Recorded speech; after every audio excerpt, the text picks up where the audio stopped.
السلام علیکم، اور اچھی ویڈیو حاصل کرنے کے لیے ہمارا چینل سبسکرائب کیجیے اور بیل آئیکن کو آن کیجیے تاکہ نوٹیفیکیشن آپ تک پہنچے۔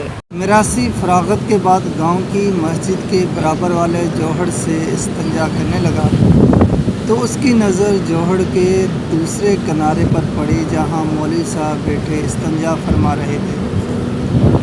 مولوی صاحب نے بھی میراثی کو دیکھ لیا۔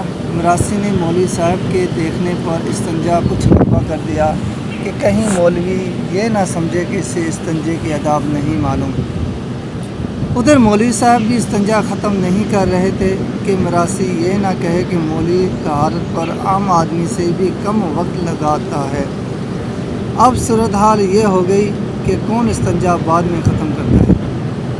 جب کافی دیر ہو گئی تو اچانک میراثی کی نظر اپنے بیٹے پر پڑی جو وہاں سے کچھ دور کھیتوں میں سے گزر رہا تھا۔ اس نے استنجا کرتے وقت اپنے بیٹے کو پکارا، وے شیدو اپنی ماں نو آکھی کہ کپاواں تے وڈی کڑی دا ویاہ اورے تائے ول کر دیوے، مینوں چٹ لگ جانا، میری مولوی نال استنجے بازی لگ گئی ہے۔ یعنی کہ رشید بیٹا اپنی ماں سے کہنا کہ کپاس کی فصل پر بڑی بیٹی کی شادی اس کے تایا کے بیٹے سے کر دے، مجھ کو کچھ دیر ہو جائے گی، میری مولوی صاحب کے ساتھ استنجا بازی چل رہی ہے۔